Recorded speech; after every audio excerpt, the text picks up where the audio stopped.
வழிபாட்டு துவக்கமாக நாம் கண்களை மூடி ஜெபம் செய்வோம். அன்பின் இறைவா, உமது அன்புக்காக மகிழ்ச்சியடைகின்றோம். உயிர் தேர்ந்த திருநாள் பின்வருகின்ற 6ஆம் ஞாயிற்றுக்கிழமையிலே நாங்கள் யாவரும் இணைந்து உம்மை வழிபடுகின்ற வாய்ப்பினை பெற்றிருப்பதற்காக துதிக்கின்றோம். வழிபாடும் கிருபையார் சூழ்ந்துகுலம் ஆசீர்வதியும். மீட்பர் இயேசுவின் ஜெபங்களும் பிதாவே, ஆமேன். கடவுளை போற்றும் வண்ணமாக நாம் யாவரும் 292வது பாமாலை பாடுவோம். பாமாலையின் 292. நான் பாவிதான் ஆனாலும் நீர் மாசற்ற ரத்தம் சிந்தினீர் என்கின்ற 292வது பாமாலை.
கடவுளை தொழுவோம். கடவுள் ஆவியாக இருக்கிறார். அவரை தொழுது கொள்கிறவர்கள் ஆவியோடும் உண்மையோடும் அவரை தொழுது கொள்ள வேண்டும். நம்முடைய பிதாவாயும் கடவுளாலும் ஆண்டவராக இயேசு கிறிஸ்துனாலும் உங்களுக்கு கிருபையும் சமாதானம் உண்டாவதாக. இது ஆண்டவர் உண்டு பண்ணின நாள், இதிலே களி கூர்ந்து மகிழ கடவோம். ஆண்டவரே, எங்கள் உதடுகளை திறந்தருளும். பிதாவுக்கும் குமாரனுக்கும் பரிசுத்த ஆவிக்கும் மகிமை உண்டாவதாக. நமக்கு பாவமில்லை என்போமானால் நம்மை நாமே வஞ்சர்களாவோ, நமக்கு உண்மை இல்லை.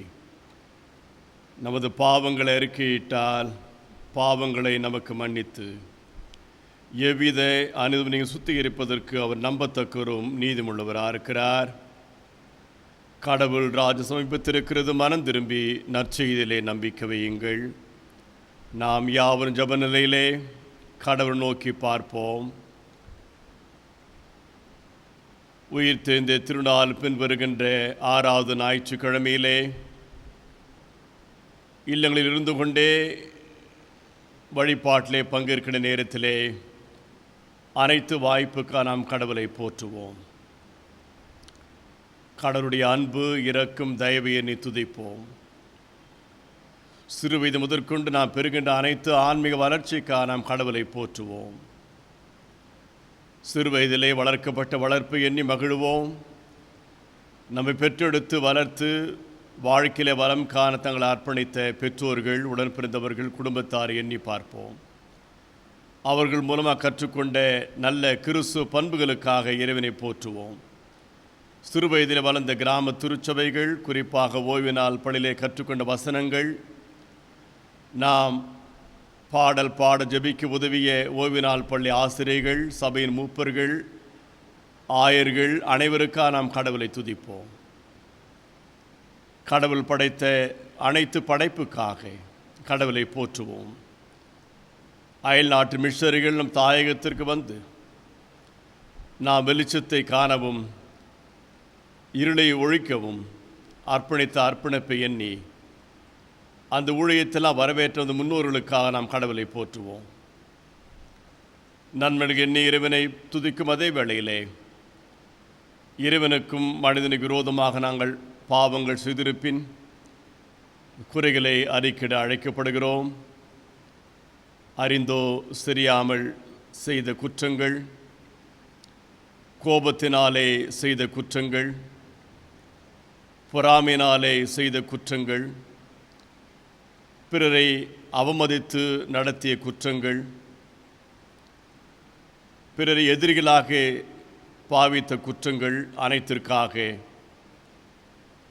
நாம் மனம் திரும்பி சிலுவிலே நமக்காக மரித்த ஆண்டு ரத்தம் வீணாக போகாதபடிக்கு இந்த குற்றத்திலிருந்து மனம் திரும்பவும் ஒப்புரவாகவும் நாம் அழைக்கப்படுகிறோம்.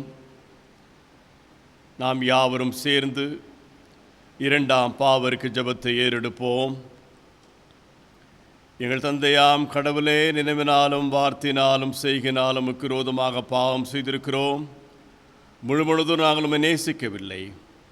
எங்களிடத்தில் நாங்கள் அன்பு கூறுவது போல அயலாரிடத்தில் நாங்கள் அன்பு கூறவில்லை. எங்கள் மேல் இருக்குமாயிருக்குமை வேண்டிக் கொள்கிறோம். எங்கள் பாவ அழுக்கை நீக்கி எங்களை சுத்திகரியும். எங்கள் குற்றங்களை விட்டுவிட எங்களுக்கு உதவி புரியும். எங்கள் ஆண்டவர் இயேசு கிறிஸ்து மூலமாய் வேண்டிக் கொள்கிறோம். ஆமேன். சர்வ வல்லமையும் மீந்திருக்கும் உள்ள ஆண்டவர் மன்னிப்பையும் பாவ நிமித்தமும் கட்டளையிட்டருளி வாழ்க்கை சீர்படுத்துவதற்கான காலத்தையும் தமது பசுத்த ஆவின் கிருபையும் தேத்தருளையும் தந்தருளுவாராக. ஆமேன். ஆண்டவரை துதியுங்கள். ஆண்டவர் நாமம் துதிக்கப்படுவதாக.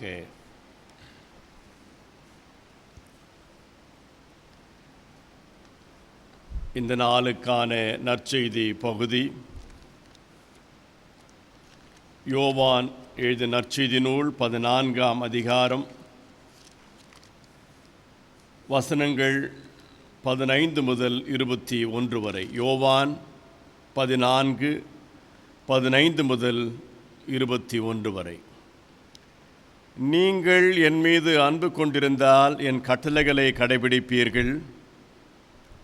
உங்களோடு என்றும் இருக்கும்படி மற்றொரு துணையாளரை உங்களுக்கு தருமாறு நான் தந்தையிடம் கேட்பேன். தந்தை அவரை உங்களுக்கு அருள்வார். அவரே உண்மையை வெளிப்படுத்தும் தூய ஆவியார். உலகம் அவரை ஏற்றுக்கொள்ள இயலாது, ஏனெனில் அது அவரை காண்பதுமில்லை, அறிவதுமில்லை. நீங்கள் அவரை அறிந்திருக்கிறீர்கள், ஏனெனில் அவர் உங்களோடு தங்கியிருக்கிறார், உங்களுக்கு உள்ளும் இருக்கிறார். நான் உங்களை திக்கற்றலாக விடமாட்டேன், உங்களிடம் திரும்பி வருவேன்.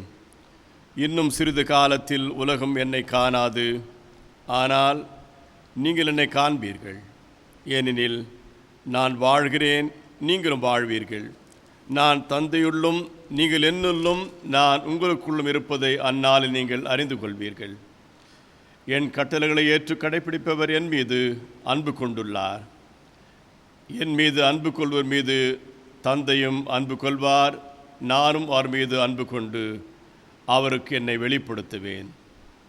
கொடுக்கப்பட்ட நற்செய்தி பாட வாசித்து முடிந்தாயிற்று.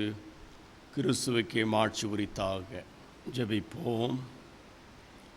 ஒன்றுமில்லை நான், ஒன்றுமில்லை நான், அன்பெனக்கீராவிட்டால் ஒன்றுமில்லை நான், ஒன்றுமில்லை நான், ஒன்றுமில்லை நான், அன்பெனக்கீராவிட்டால் ஒன்றுமில்லை நான். பல பல பாஷை படித்தறிந்தாலும் கலகலவென்னும் கைமணியாமே. பல பல பாஷை படித்தறிந்தாலும் கலகலவென்னும் கைமணியாமே. என் பொருள் யாவும் ஈந்தளித்தாலும், என் பொருள் யாவும் ஈந்தளித்தாலும் அன்பு இல்லை என்றால் ஒன்றுமில்லை நான், ஒன்றுமில்லை நான், ஒன்றுமில்லை நான், அன்பெனக்கீராவிட்டால் ஒன்றுமில்லை நான். அன்பின் ஆண்டவரே, போற்றுகிறோம்.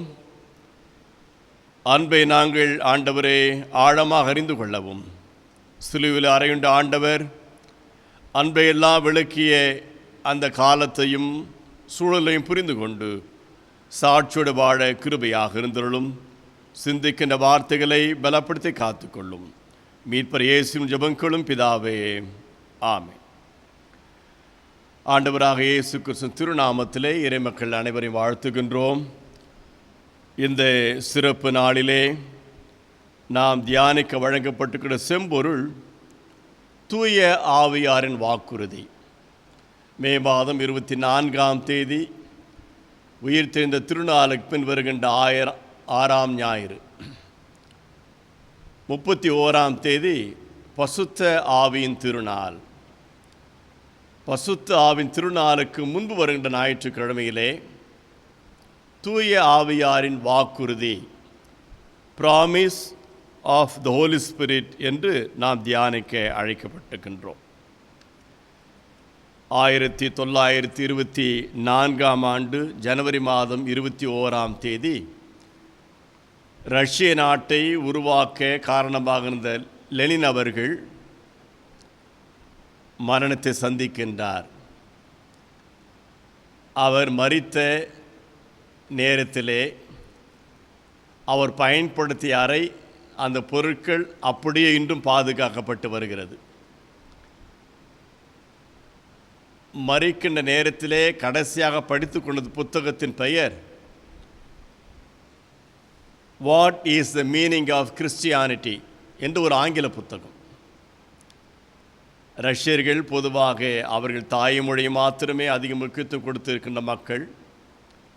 லெனின் அவர்கள் ஆங்கில புத்தகம், அதுவும் கிறிஸ்தவத்தின் பொருள் என்ன என்ற தலைப்பில் அடங்கிய புத்தகத்தை படித்து கொண்டிருந்தார். கிறிஸ்துவை அறிவது ஒரு நீண்ட பயணம்.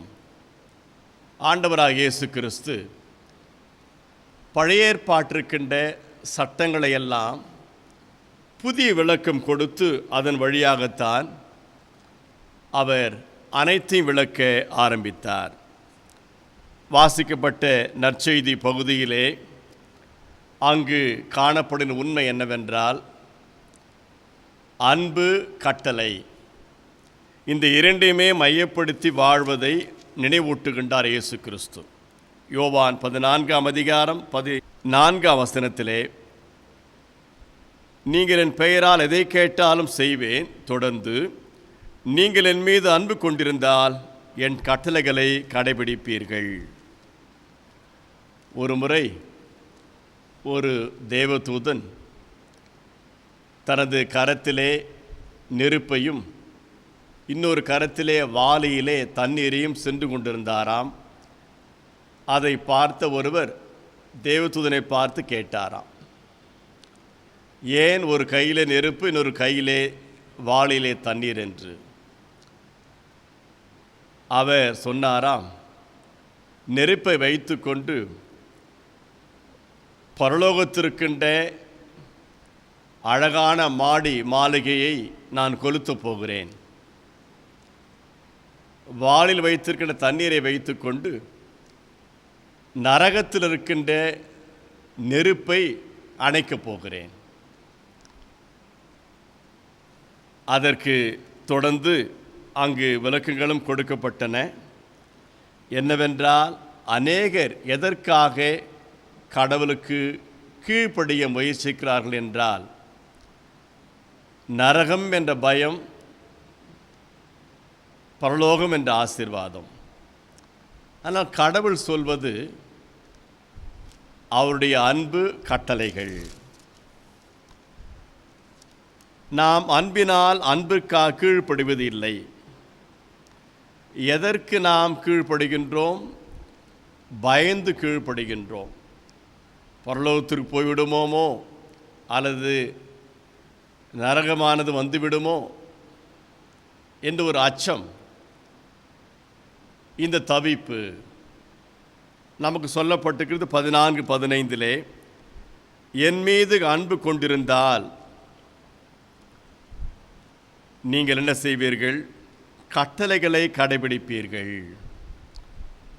இதன் வழியாக ஆண்டவர் என்ன சொல்லி வருகிறார் என்றால், அன்பு இருப்பது மூலமாக, இயேசு கிறிஸ்துவை நேசிப்பது மூலமாக கட்டளைகளை கடைபிடித்தல் அவசியம். எனவே எதற்கு பயப்படுதல் வேண்டும்? அவர் மீது அன்பாக இருக்க வேண்டும் என்ற பயம் தேவை. அவரிடத்திலே இருக்கின்ற அந்த கல்வி, கட்டளையை உணர்ந்து கொள்ள அழைக்கப்படுகின்றோம். ஆண்டவராக இயேசு கிறிஸ்து பழைய ஏற்பாட்டு சட்டங்களுக்கு புதிய விளக்கம் கொடுப்பது மூலமாகத்தான் தன் ஊழியத்தை துவக்க ஆரம்பிக்கின்றார். மலைப்பிரசங்கத்திலே ஆயிரக்கணக்கான மக்கள் இருந்த இடத்திலே அவளை பார்த்து சொன்ன வார்த்தைகள் மத்தேயு 5ஆம் அதிகாரம் 6ஆம் அதிகாரம் இவைகளிலே நமக்கு வரிசைப்படுத்தி எழுதப்பட்டிருக்கின்றன. இதில் முக்கியமாக 6 பழைய ஏற்பாட்டு சட்டங்களை மேற்கோள் காட்டி அந்த 6க்கும் புதிய விளக்கத்தை கொடுக்கின்றார். புதிய ஏற்பாட்டு ஆசிரியர்கள் இதை சொல்லுகின்ற பொழுது 6 ஆன்டிதீசிஸ் என்று சொல்கிறார்கள். அதாவது 6 மாற்று கருத்துக்கள் என்று அதை நாம் மொழிபெயர்க்கலாம். 6 வகையான கட்டளைகள் பழைய ஏற்பாட்டிலே சொல்லப்பட்டதை மேற்கோள் காட்டி புதிய விளக்கத்தை கொடுத்து அதன் வழியாக ஆண்டவர் அவருடைய ஆன்மீகத்துக்கு ஆயத்தப்படுத்துகிறார். கடவுள் ராஜ்யத்தை கட்டுவதற்கு ஆயத்தப்படுத்துகிறார். இதன் வழியாக அவர் மேலும் சொன்னது என்னவென்றால், தன்னுடைய முன்னுரையிலே, நான் சட்டங்களை எல்லாம் அழிக்க அல்ல, உதாசீனப்படுத்த அல்ல, சட்டத்தை நிறைவேற்ற வந்தேன் என்று மத்தேயு 5ஆம் அதிகாரம் 20ஆம் வசனத்துக்கு முன் இருக்கின்ற பகுதி 17 முதல் 20 வரை இருக்கின்ற பகுதியில் விளக்கமாக சொல்லியிருக்கிறார். ஆண்டு ஊழியத்துடைய மையமான விஷயம், மனம் திரும்புங்கள், இறையரசு சமீபமாயிற்று. எனவே அவருடைய அனைத்து வார்த்தைகள், அடையாளங்கள், அற்புதங்கள், அவருடைய அருளுரை அனைத்தும் இந்த இறையரசை கட்டுவதிலேயே மையப்படுத்தப்பட்டிருக்கிறது. அதை சிலுவிலே நிறைவேற்றி முழுமை செய்கின்றார். உயிர்த்தெழுதல் மூலமாக வெற்றியை காண்பிக்கின்றார். ஆண்டவரை கிறிஸ்துவை அறிய வேண்டுமென்றால் 4 வார்த்தைகள் அவசியம் என்பதை what is the meaning of Christianity என்ற புத்தகம் சொல்லியிருக்கிறது. அவை என்னவென்றால் admit, submit, commit and transmit. அதாவது ஒத்துக்கொள் உன்னுடைய நிலைமையை, குற்றத்தை, நிற்கின்ற நிலையை ஒத்துக்கொள், பிறகு ஒப்புக்கொடு, பாவத்தை அறிக்கை செய்துவிட்டு ஒப்புக்கொடு, ஆண்டவர் வார்த்தைக்காக உன்னை அர்ப்பணி, கமிட். நான்காவதாக அதை பிறருக்கு பகிர்ந்திடு, admit, submit, commit and transmit. Bible குறித்து வில்லியம் பார்க்லே ஒரு வார்த்தை அழகாக சொல்லியிருக்கிறார். Bible informs, reforms and transforms என்று சொல்லுகிறார். அதாவது ஆண்டவரை அறிந்து கொள்ள இந்த திருமறை இருக்கிறதே நமக்கு அநேகவற்றை செய்திகளாக கொடுக்கிறது. It informs. பிறகு மறுமலர்ச்சி பெறுவதற்கு, சீர்திருத்தம் செய்வதற்கு உதவி செய்கிறது. It reforms. மூன்றாவதாக இட் டிரான்ஸ்ஃபார்ம்ஸ். எனவே அந்த இறை வார்த்தைகள் முற்றிலுமாக நம்மை மாற்றுருவாக்கம் அடைய செய்கிறது. எப்படி ஒரு கம்பளி பூச்சி பல்வேறு நிறங்களை கொண்ட வண்ணத்து பூச்சியை போன்று மாற்றுருவாக்கம் அடைகிறது, அதை போன்று நாம் மாற்றுருவாக்கம் அடைய எதிர்பார்க்கப்படுகின்றோம். இந்த இறை செய்திக்கு துணையாக நாம் மத்தேயு 5ஆம் அதிகாரத்தை மையப்படுத்தி தியானிக்கின்றோம். 6 வகையான மாற்று கருத்தை 4 நிலையிலே நாம் தியானிக்க நினைவூற்றப்படுகின்றோம். முதலாவதாக, இறை அரசுக்காக சினம் வேண்டாம், ஒப்புரவு. மத்தேயு 5ஆம் அதிகாரம் 21ஆம் வசனத்திலே, கொலை செய்யாதே, கொலை செய்கிறவர் எவரும் தண்டனைக்கு தீர்ப்பு ஆளாவர் என்று முற்காலத்து கூறப்பட்டிருப்பதை கேள்விப்பட்டிருக்கிறீர்கள். ஆண்டவராய் இயேசு கிறிஸ்து எங்கு பேசிக்கொண்டிருக்கிறார்? மலைப்பிரசங்கம், கலிலேயா பகுதி. அங்கே இருக்கின்ற மக்கள் அனைவருமே ஆன்மீக தேடல் நிறைந்தவர்கள். ஆண்டவரை கண்டு அவர் மூலமாக சத்தியத்தை உணர்ந்து கொள்ள பயணப்பட்டு வந்திருக்கின்றவர்கள். 2000 ஆண்டுகளுக்கு முன்பு எவ்விதமான தொலைத்தொடர்பு இல்லாத காலகட்டத்திலே ஆர்வத்தோடு வந்திருப்பதை நாம் பாராட்ட வேண்டும். அப்படி ஆர்வத்தோடு இருக்கின்ற மக்களுக்கு என்ன செய்கிறார் என்றால், அவர்கள் ஏற்கனவே அறிந்திருக்கின்ற பழைய ஏற்பாட்டு சட்டத்தை எடுத்து காண்பித்து அவை மேலோட்டமாக பார்க்கப்படாமல் அவைகளை ஆழமாக அறிந்து கொண்டு சட்டங்கள் உருவாக்கப்பட்ட நோக்கத்தை உணர்ந்து கொண்டு அதிலே கவனம் செலுத்தி நாம் எச்சரிக்கையோடு இருந்து குற்றம் செய்யாமல் தண்டனைக்கு ஆளாகாமல் இருக்க கற்பிக்க ஆரம்பிக்கின்றார். எனவே இந்த 6 ஆன்டிதீசிஸிலே முதலாவதாக நாம் இந்த பகுதியை தியானிக்கின்றோம். சினம் வேண்டாம், ஒப்புரவு.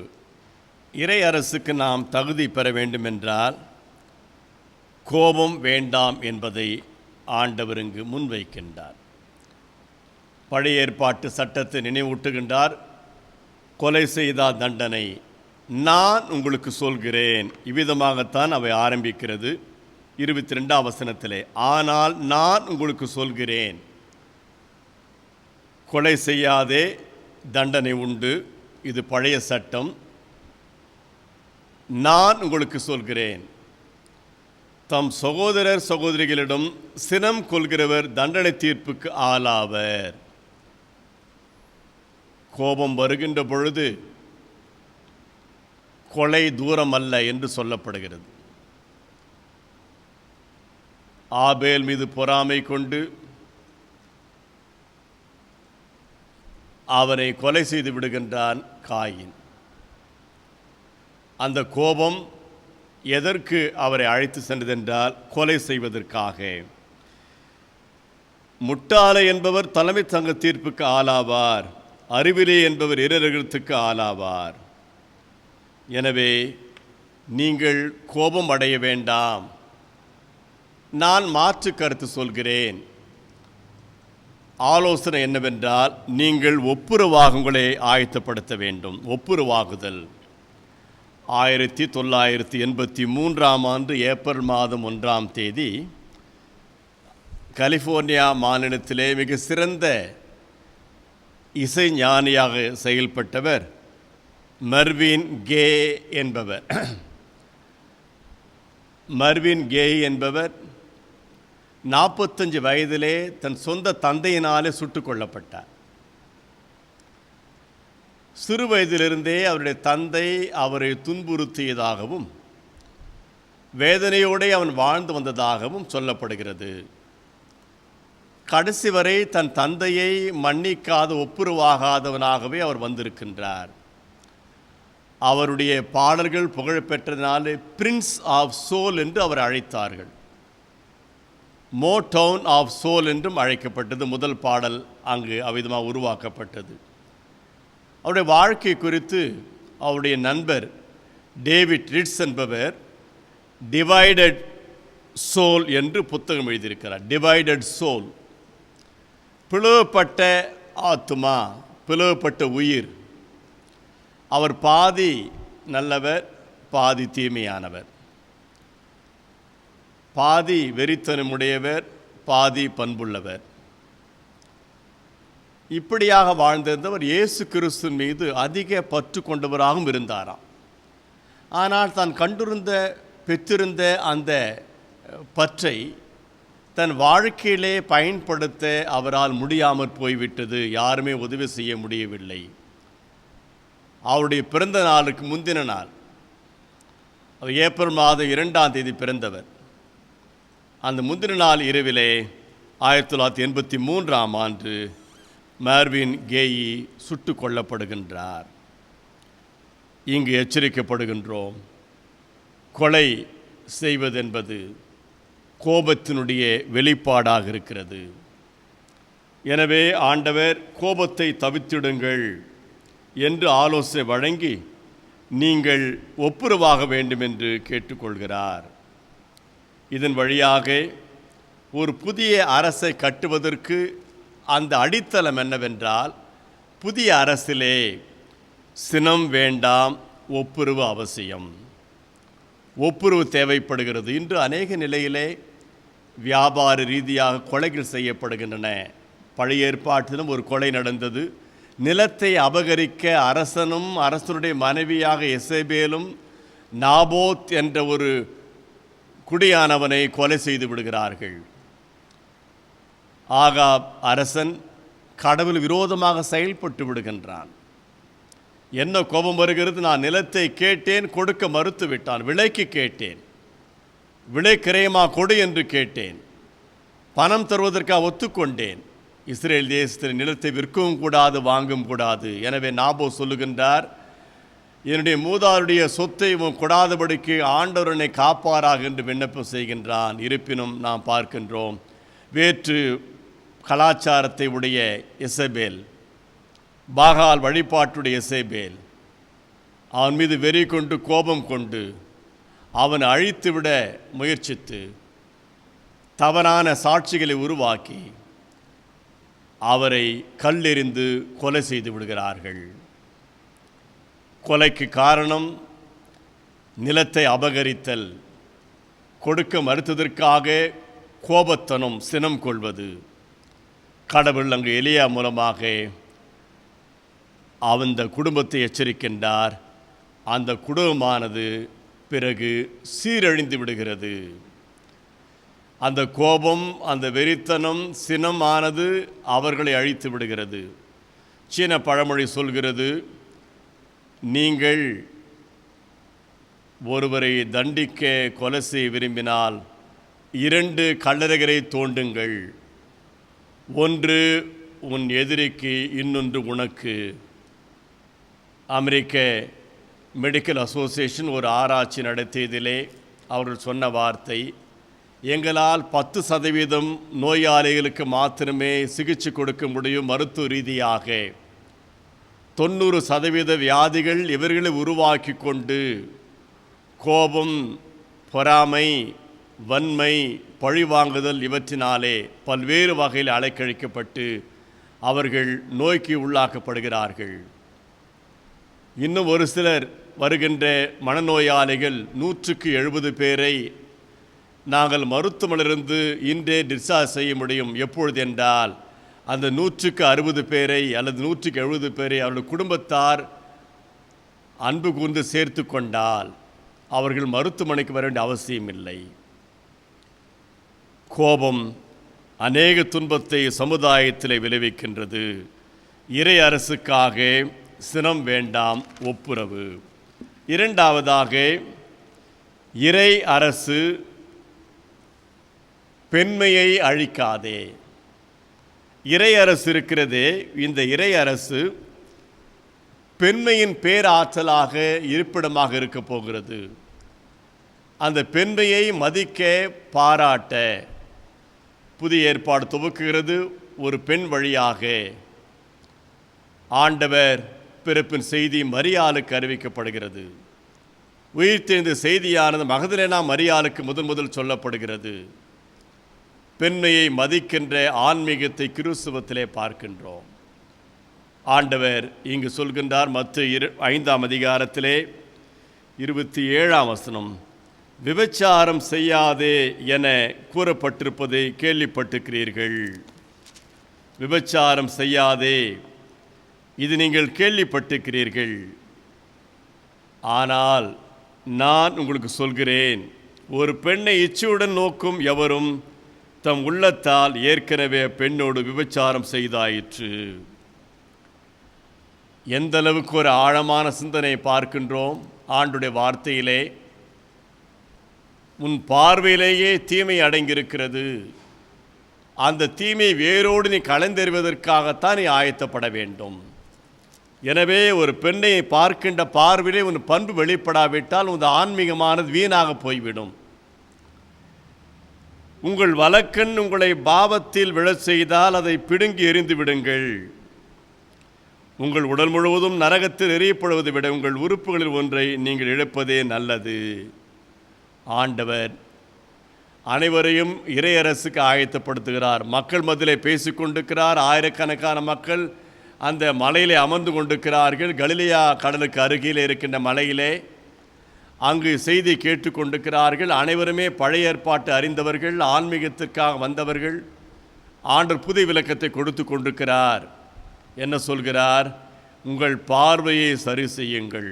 ஏன் இவற்றையெல்லாம் ஆண்டவர் கற்பிக்கிறார் என்றால், பழைய ஏற்பாட்டு சம்பவங்கள், இப்படி முன்னோர்களுடைய வரலாறு என்னவென்றால், அநேக நிலையிலே தீமைகளை செய்தவர்கள், சட்டங்களை அறிந்திருந்தும் அதை தவறாக பயன்படுத்தியவர்கள், சுயநலத்திற்கு பயன்படுத்தியவர்கள், அனைத்தையும் அறிந்திருந்த நிலையிலே ஆண்டவராக இயேசு கிறிஸ்து இந்த ஒவ்வொரு சட்டத்திற்கும் சரியான, நேர்மையான, ஆழமான விளக்கத்தை கொடுக்கின்றார். ஒரு பெரிய அதிர்ச்சியை நாம் பல்வேறு வகையிலே பழைய ஏற்பாட்டிலே பார்த்தாலும் குறிப்பிட்ட சம்பவமானது வேதனை கொடுக்கின்ற ஒன்றாக இருக்கிறது. நியாயாதிபதிகள் புத்தகம் 21ஆம் அதிகாரத்தில் பெரிய சம்பவமான நிகழ்ந்து விட்டதை நாம் பார்க்கின்றோம். ஒரு இஸ்ரேல் நாட்டிற்கின்ற ஒரு ஆண்மகன் தன் மனைவியோடே வேறு ஊருக்கு செல்லுகின்றான். அங்கு இரவு தங்குகிறார்கள். மறுநாள் அவர்கள் சொந்த ஊருக்கு போக வேண்டும். அந்த பயணத்திலே அவர்கள் இருக்கின்ற நேரத்திலே அன்று இரவு அந்த பெண்ணானவள் அங்கிருக்கின்ற ஆண்கள் மூலமாக துன்புறுத்தப்படுகின்றாள், வேதனைப்படுத்தப்படுகின்றாள். அந்த பெண்ணை சீரழிக்கின்றனர். மறுநாள் காலையிலே பார்க்கிறார்கள். கணவன் பார்க்கின்றான். அவள் அந்த வீட்டின் வாசல் கதவிலே அவள் கையானது இருந்து கொண்டிருக்கிறது. அவளை பார்த்து புறப்படு, நாம் நமது ஊருக்கு செல்லலாம் என்று சொல்கின்றான். ஆனால் பேச்சே இல்லை. பார்க்கின்ற பொழுது மரித்திருக்கின்றார். எனவே தன் மனைவியை, இறந்து போன மனைவியை, ஆண்களால் சீரழிக்கப்பட்ட மனைவியை 12 துண்டுகளாக வெட்டி 12 கோத்திரத்துக்கும் அனுப்பி வைக்கின்றான் இந்த கணவன். நீதி தலைவர்கள் 20ஆம் அதிகாரத்திலே பார்க்கிறோம். 6ஆம் வசனத்திலே நியாயாதிபதிகள் 20:6, என் மறுமனைவியின் சடலத்தை எடுத்து வந்து அதை துண்டு துண்டாக வெட்டி இஸ்ரவேலின் உரிமை சொத்தான அனைத்து பகுதிகளுக்கும் அனுப்பினேன். ஏனெனில் அவர்கள் இஸ்ரவேலுக்கு எதிராக ஒழுக்கக்கேடான அருவருக்கத்தக்க செயலை செய்தனர். இவன் நோக்கம் என்ன? சட்டங்களை பெற்றிருக்கின்றவர்கள் அருவருப்பான கேடானவற்றை செய்தார்கள். அவளை தண்டிப்பதற்காக அல்ல, இந்த சமுதாயம் உணர வேண்டும். தங்களுக்கு மிகப்பெரிய கடவுள் இருப்பதையெல்லாம் பெருமையோடு பேசிக்கொள்கின்றவர்கள். கட்டளைகளை கொடுத்தவரை புகழ்ந்து பேசுகின்றவர்கள். இப்பொழுது என்ன செய்தார்கள் என்றார், இஸ்ரவேலுக்கு எதிராக ஒழுக்கக்கேடான செயல், அந்த நாட்டுக்கே அவமானம். ஒரு பெண்ணானவள் அவமானப்படுத்தப்பட்டால், மானபகம் படுத்தப்பட்டால், இது எனக்கு அல்ல, தனி மனிதனுக்கு அல்ல, இந்த நாட்டுக்கே அவமானம். இஸ்ரவேலுக்கு எதிராக ஒழுக்கக்கேடான அருவருக்கத்தக்க செயலை செய்தனர். இதோ இஸ்ரவேல் மக்களாகி நீங்கள் அனைவரும் கலந்து பேசி உங்கள் முடிவை தெரிவியுங்கள். என்ன செய்யலாம்? தன் மனைவியை அடக்கம் செய்வதற்கு முன்பு கல்வி கற்பிக்கின்றான். அநேக நேரங்களிலே நமது இல்லத்திலே யாராவது மரித்து போனால் போஸ்ட்மார்டம் செய்யாமலேயே அதை தவிர்த்து அடக்கம் செய்ய முயற்சிக்கின்றோம். காரணம், மரித்தவர்கள் உடலிலே காயம் ஏற்படக்கூடாது. எனவே போஸ்ட்மார்டம் செய்யாமலே அடக்கம் செய்து விடலாம். இறந்து போன மீது அந்தளவுக்கு அன்பு, பக்தி, அதில் மேன்மை, பண்பு வெளிப்படுகிறது. ஆனால் இங்கு பார்க்கிறோம், தன் இறந்து போன மனைவியை 12 துண்டாக வெட்டுகின்றான். இனிமேல் இவ்விதமான அசம்பாவிதம், அவமானம் நாட்டுக்கு வரக்கூடாது, ஒழுக்கக்கேடான சம்பவம் நிகழவே கூடாது என்பதற்காக 12 கோத்திரத்துக்கும் அனுப்பிவிட்டு இந்த செய்தியை சொன்னார். விசாரிக்கப்படுகிறது. அங்கு அனைத்தையும் சொல்லிவிட்டான். பிறகு விசாரிக்கிறார்கள். பென்யமீன் கோத்திரத்தால் தவறு செய்ததினாலே பெரிய கலவரம் வருகிறது. ஒரு தனி பெண் அவமானப்படுத்தப்பட்டு இறந்து போன கொலை உண்டதினாலே முதலாவதாக 20,000 பேர் கொலை செய்யப்படுகிறார்கள். 19ஆம் வசனத்திலே. பிறகு பார்க்கின்றோம் 25ஆம் வசனத்திலே 18,000 பேர் கொலை செய்யப்படுகிறார்கள். 25,000 பேர் கொலை செய்யப்பட்டால் 35ஆம் வசனத்திலே. திரும்ப சொல்லப்பட்டு 44ஆம் வசனத்திலே 18,000 பேர் கொலை செய்யப்பட்டார்கள். தொடர்ந்து 5,000, 2,000 பேர் கொலை செய்யப்படுகிறார்கள். பார்க்கின்றோம், ஒரு பெண்ணானவள் கொலை செய்யப்பட்டதினாலே எத்தனை பேர் இங்கு அழிக்கப்பட்டார்கள்? ஏறக்குறைய 1,00,000க்கு அருகில் இருக்கின்ற நிலையிலே எண்ணிக்கை இருக்கிறது. ஒரு பெரிய பாடமானது இஸ்ரவேல் மக்களுக்கு கற்றுக் கொடுக்கப்பட்டது. இதையெல்லாம் ஆண்டவர் அறிந்திருக்கின்றவர். எனவே நீங்கள் விபச்சாரம் செய்வதற்கு முன்பிருக்கின்ற உங்களுடைய சிந்தனைகள் எல்லாம் மாற்றிக்கொள்ளுங்கள். நான் உங்களுக்கு சொல்கிறேன், ஒரு பெண்ணை இச்சையுடன் நோக்கும் எவரும் தம் உள்ளத்தால் ஏற்கனவே பெண்ணோடு விபச்சாரம் செய்தாயிற்று. கல்வி கற்றுக் கொடுக்கப்படுகிறது. புதிய பார்வையிலே தீமை இல்லாத இறை அரசு. இறை அரசிலே பெண்மையானது போற்றப்படுதல் வேண்டும். பெண்மை சமுதாயத்தின் பேராற்றல். இதை நாம் இங்கு கற்பிக்கப்படுவதை உணர்ந்து கொள்ள அழைக்கப்படுகின்றோம். மூன்றாவதாக, இறை அரசு எவ்விதமானது என்றால் பழிவாங்குதல் அற்றது. பழிவாங்குதல் அற்ற இறை அரசு. இஸ்ரேல் மக்களை ஆயத்தப்படுத்தி வருகின்றார் மலைப்பிரசங்கத்திலே ஆண்டவர். இப்பொழுது பழிவாங்குகின்ற எண்ணத்தை அழிக்க கற்பிக்கின்றார். மத்தேயு 5:38ஆம் வசனத்திலே, கண்ணுக்கு கண் பல்லுக்கு பல் என்று கூறப்பட்டிருப்பதை கேள்விப்பட்டிருக்கிறீர்கள். ஆனால் நான் உங்களுக்கு சொல்கிறேன், தீமை செய்பவரை எதிர்க்க வேண்டாம், மாறாக உங்களை வலக்கண்ணத்தில் அறைபவருக்கு மறுக்கண்ணத்தை திருப்பி காட்டுங்கள். தீமைக்கு தீமை செய்ய வேண்டாம். இதை ஆண்டவர் கற்பிக்கின்ற பொழுது சொன்ன வார்த்தை என்ன? உங்களை வலக்கண்ணத்தில் அறைகிறவருக்கு மறுக்கண்ணத்தை திருப்பி காட்டுங்கள். இது ஒரு பெரிய கடினமான ஒரு செயல். இஸ்ரேல் மக்கள் பழி வாங்குவதிலே, தங்கள் மக்களுக்குள்ளா மக்களை அழிப்பதிலே அநேக நிலையிலே வளர்ந்திருக்கிறார்கள். நாம் இதையெல்லாம் பார்க்கின்றோம். ஆதியாகமம் 34ஆம் அதிகாரத்திலே ஒரு நீண்ட வரலாறானது கொடுக்கப்பட்டிருக்கிறது. அங்கு என்னவென்றால், தீனாவுக்கு தீமை வந்துவிட்டது.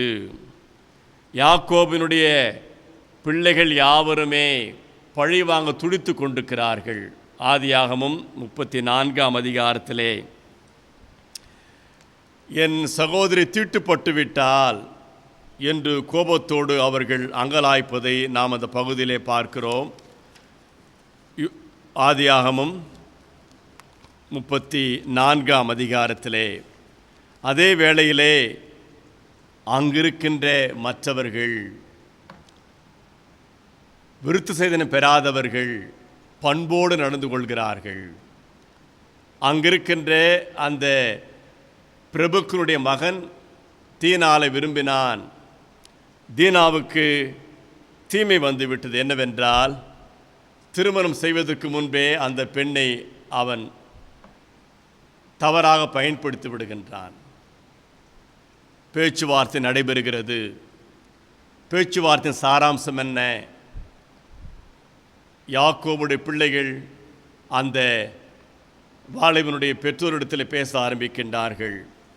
34ஆம் அதிகாரம் 8ஆம் வசனத்திலே, அப்பொழுது ஆமோர் அவர்களை நோக்கி, என் மகன் செக்கேமின் மனம் உங்கள் மகள் மீது ஈர்க்கப்பட்டுள்ளது. அவரை அவனுக்கு மனமுடித்து தாருங்கள். எங்களோட பெண் கொள்ளுங்கள். தொடர்ந்து நாம் இணைந்து வாழலாம். நிலத்திலே பயிர் செய்து கொள்ளுங்கள். மகிழ்ச்சியோடு வாழலாம் என்று அவன் அங்கு கேட்டுக்கொள்கின்றான். கடைசியாக, நீங்கள் கேட்பதையெல்லாம் தருவேன், பெண்ணை மட்டும் எனக்கு மனமுடித்து தாருங்கள் என்று கேட்கின்றார்.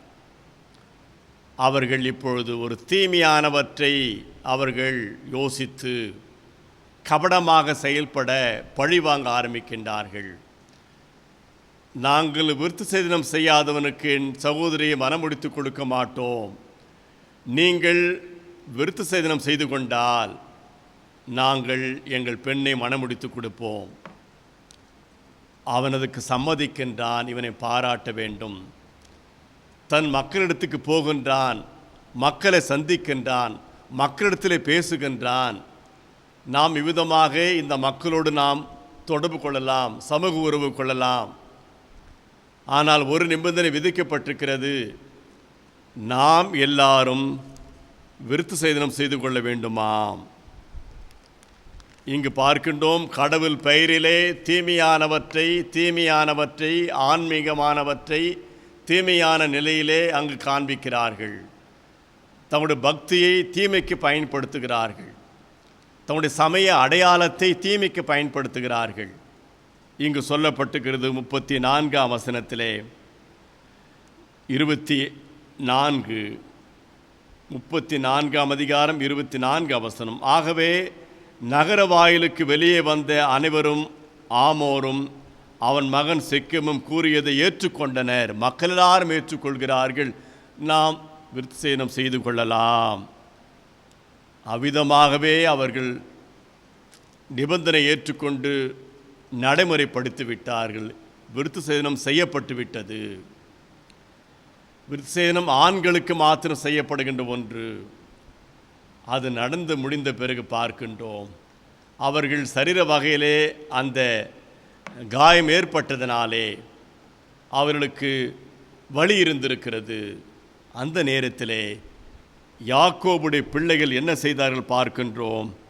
34ஆம் அதிகாரம் துவக்கு நூலிலே 25ஆம் வசனம். 3ஆம் நாளன்று அவர்கள் அனைவரும் வலியால் வருந்திய போது யாக்கோபின் புதல்வர்களும் தீனாவின் சகோதரருமான சிமியோன் லேவி என்னும் இருவரும் அவரவர் வாளை எடுத்துக்கொண்டு சந்தேகம் எழாதபடி நகருக்குள் புகுந்து அனைத்து ஆண்களை வெட்டி வீழ்த்தினர்.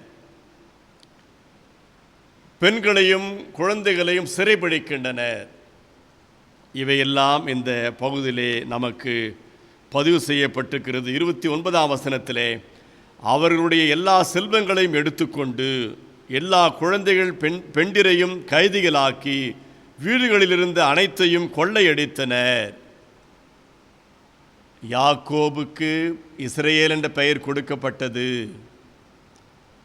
யாக்கோபு கடவுளுக்கு கீழ்ப்படிந்தவன். இதை கேள்விப்பட்டு வேதனை அடைகின்றான். ஐயோ, இவ்விதமான தீமையை செய்தீர்களே. ஆதியாகமம் 34:30ஆம் வசனத்திலே யாக்கோபு சிமியோனையும் லேவியரை நோக்கி, நீங்கள் என்னை தொல்லைக்கு உட்படுத்தி விட்டீர்கள். இந்நாட்டில் வாழ்வோரிடத்திலும் கானானிடத்திலும் பெரிசிரிடத்திலும் என்னை இழிவுபடுத்தி விட்டீர்கள். என்னிடமோ சில ஆள்களே உள்ளனர். எனக்கு அவமானத்தை கொடுத்து விட்டீர்கள், தீமையை கொடுத்து விட்டீர்கள். தந்தைக்கு பண்புள்ள எண்ணம் இருக்கிறது. எனவே நாம் இதில் என்ன பார்க்கின்றோம்? நவீன சமுதாயம், இளம் தலைமுறை என்று எல்லாரையுமே ஆரோக்கியமாக ஏற்றுக்கொள்ள முடியாது. இளம் வாலிபர்களுக்கே, இளம் சமுதாயத்திற்கே தீமையான எண்ணங்கள் வளரலாம். தந்தைக்கு நல்ல எண்ணம் இருந்திருக்கும், தன்னை பண்புள்ள ஒருவராக இருந்திருப்பார். மகன் வேறுபாட்டை பார்ப்பான். தொடர்ந்து கல்வியானது அவசியமாக்கப்படுகிறது. சமய கல்வி அவசியமாக்கப்படுகிறது. எனவே தான் நமது ஆலயத்திலே ஓய்வு நாள் பள்ளி, வாலிபர் கூட்டம், வழிபாடுகள், திருமறை ஆராய்ச்சி, குடும்ப ஜப கூட்டங்கள், பல்வேறு வகையிலே ஐக்கிய குழுக்கள், இதையெல்லாம் தொடர்ந்து இருந்து கொண்டே இருக்கிறது. தந்தை வேதனை அடைகின்றான். எனக்கு அவமானத்தை கொடுத்து விட்டீர்கள். இதையெல்லாம் அறிந்த ஆண்டவர், பழிக்கு பழி வாங்காதே. உன்னை ஒருவன் அடித்தால் மறுகண்ணத்தை காண்பி. அழகான வார்த்தையை ஆண்டவர் பண்புள்ள வகையிலே அங்கு சொல்லியிருப்பதை பார்க்கிறோம். இது எதற்காக? பழைய ஏற்பாட்டிலே என்னுடைய முன்னோர்கள் தீமைகளை செய்தவர்கள். நாம் தொடர்ந்து பார்க்கிறோம். இறையரசு. நான்காவதாக பகையற்ற அரசு. எதிரிகளையெல்லாம் நேசிக்க கற்றுக் கொடுக்கப்படுகின்ற அரசு. நாம் பார்க்கிறோம் மத்தேயு 5ஆம் அதிகாரம் 43ஆம் வசனத்திலே, உனக்கு அடுத்திருப்பவரிடம் அன்பு கூர்வாயாக, பகைவரிடம் வெறுப்பு கொள்ளாவாயாக என கூறியிருப்பதை கேட்டிருக்கிறீர்கள். என்ன சொல்லப்பட்டதா? உனக்கு அடுத்திருப்பவரிடம் இஸ்ரவேல் குடும்பத்தோடு மாத்திரம் அன்பாயிரு, பகைவரிடம் வெறுப்பு கொள்ளாயாக. ஆனால் நான் உங்களுக்கு சொல்கிறேன், உங்கள் பகைவரிடமும் அன்பு கூறுங்கள், உங்களை துன்புறுத்துவோருக்கு இறைவனிடம் வேண்டுங்கள். பகைவரிடம் அன்பு கூறுதல் மிக மிக கடினமான ஒன்று. இந்த கடினமான ஒன்றை தான் ஈசாக்கு செய்திருக்கிறார். ஈசாக்குடைய பண்பு உயர்ந்த பண்பு. எனவேதான் ஈசாக்குடைய திருமண விவரங்கள் எல்லாம் அழகாக திருமறையிலே பதிவு செய்யப்பட்டிருக்கிறது. ஒரு நீண்ட உண்மை, அவனுக்கு பெண் பார்ப்பது, நிச்சயதார்த்தம் முடியப்படுவது, பிறகு திருமணமாகுவது. ஈசாக்கு உயர்ந்த பண்புள்ளவர். அவர் தண்ணீருக்காக ஊழியம் செய்கின்றார். விவசாயம் பெறுவதற்காக ஊழியம் செய்தவர். தன்னை வெறுக்கிறார்கள், தன்னை பகைக்கிறார்கள். விவசாயம் தடை செய்வதற்காக அங்கு அவன் மீது பொறாமை கொண்டார்கள். ஆதியாகமம் 26ஆம் அதிகாரம் 12ஆம் வசனம். ஈசாக்கு அந்நாட்டில் பயிரிட்டு அதே ஆண்டில் 100 மடங்கு அறுவடை செய்தான், விவசாயம் செய்தான். இதை பார்க்கின்ற அந்த நாட்டு பிரபுக்கள் பெலிஸ்தியர் பொறாமை கொண்டனர். 14ஆம் வசனத்திலே பார்க்கிறோம். 16லே, எங்களை விட்டு சென்று விடு. தான் உழைத்த நீரூற்றை உருவாக்கி இடத்தை விட்டு தூரம் சென்று விடுகின்றான்.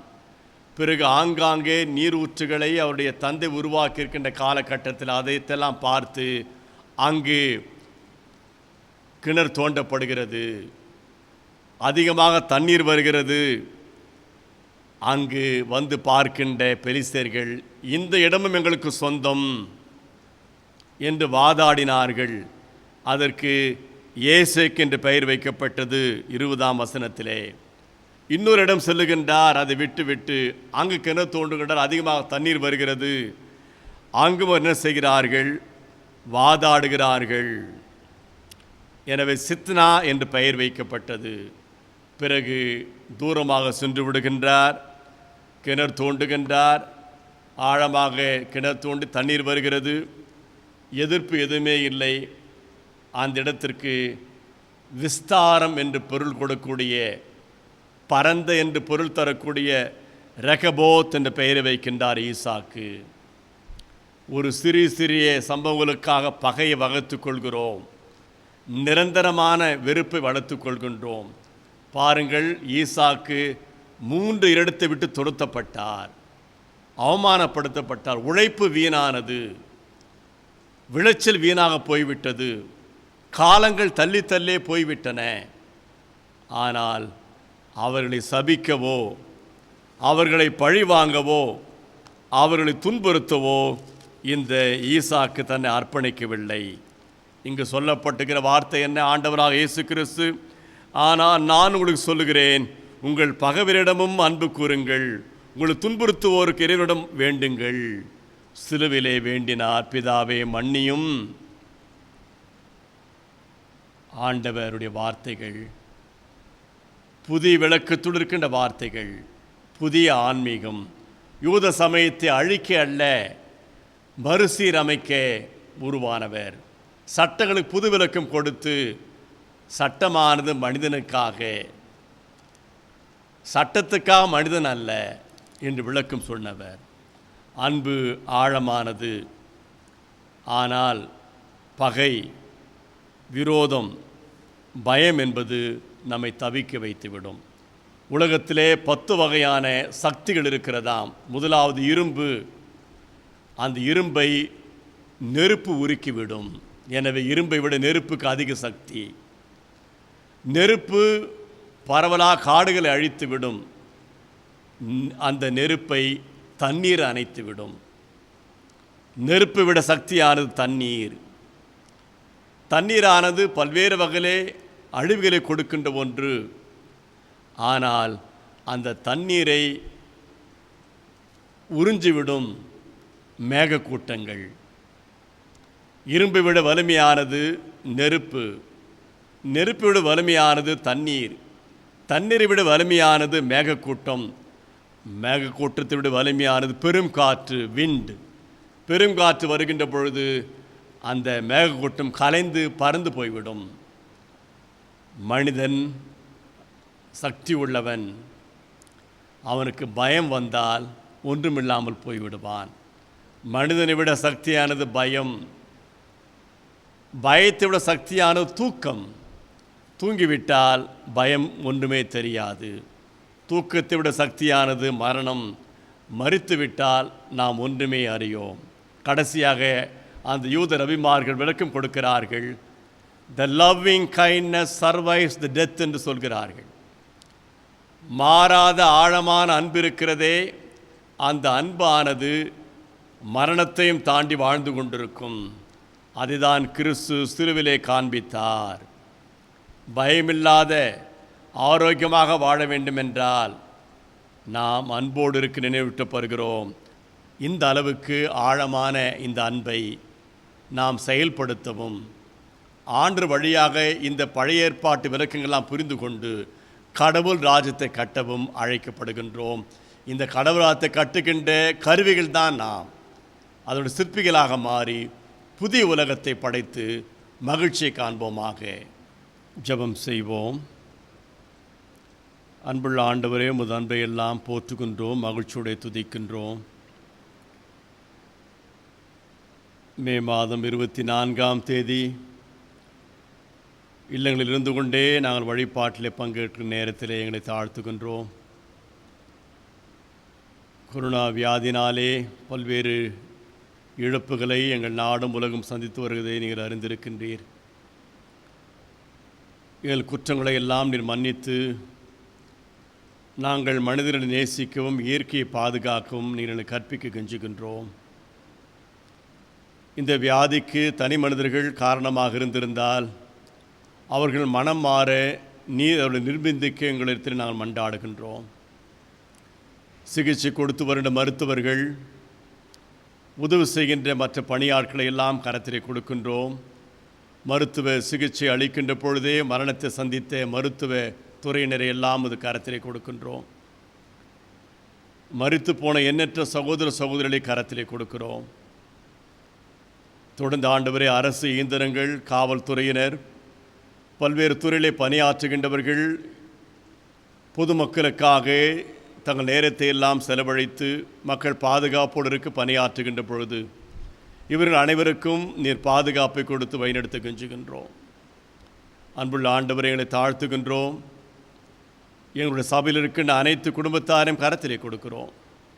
ஆலயத்துக்கு வர முடியவில்லை என்ற வேதனையும் அங்கலாய்ப்பு இருக்கின்ற வேளையிலே இனி எல்லாரும் சந்திக்க கெஞ்சுகின்றோம். இந்த வியாதினாலே பாதிக்கப்பட்டிருக்கின்ற சகோதர சகோதரி எல்லாம் கரத்திலே கொடுக்கிறோம். ஆரோக்கியத்தோடு இல்லங்களுக்கு திரும்ப கிருபையாகிறோம். முதியோரை கரத்திலே கொடுக்கின்றோம். வீட்டை விட்டு வெளியே செல்ல முடியாமல் தவிக்கின்ற மக்களை கரத்திலே கொடுக்கின்றோம்.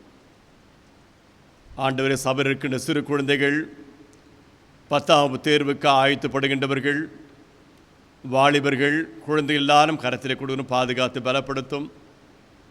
இந்த வியாதினால இடம்பெயர்ந்து செல்கின்ற தினக்கூலிகளை கரத்திலே கொடுக்கின்றோம். பல்வேறு துன்பங்கள், வேதனைகள், கஷ்டங்கள், அவமானங்களை சந்திக்கின்ற பொழுது நீரே ஆண்டவர் வழிகாட்டியாக தேற்றும்படி கெஞ்சுகின்றோம். அவருடைய உரிமைகள் காக்கப்படவும் அவர்கள் ஆரோக்கியமாக இருக்கவும் நீர் உதவிட கெஞ்சுகின்றோம். இந்த துயரமான நேரத்திலே தவறான வதந்திகளை எல்லாம் மக்கள் உணர்ந்து கொண்டு அறியாமையினாலே கலவரத்தில் ஈடுபடாமல் இருக்க கெஞ்சு மண்டாடுகின்றோம். உலகம் முழுதும் இருக்கின்ற மருத்துவர்கள், நோயாளிகளை கரத்திலே கூட பாதுகாத்து பலப்படுத்தும். எங்களுடைய பேராயத்திற்காக பேராயர், ஆயர்கள், நற்செய்தி பணியாளர்கள் அனைவரும் கரத்திலே கூட பாதுகாத்து கொள்ளும். உமது அன்புகளை ஆட்கொள்ள கெஞ்சு மண்டாடுகிறோம்.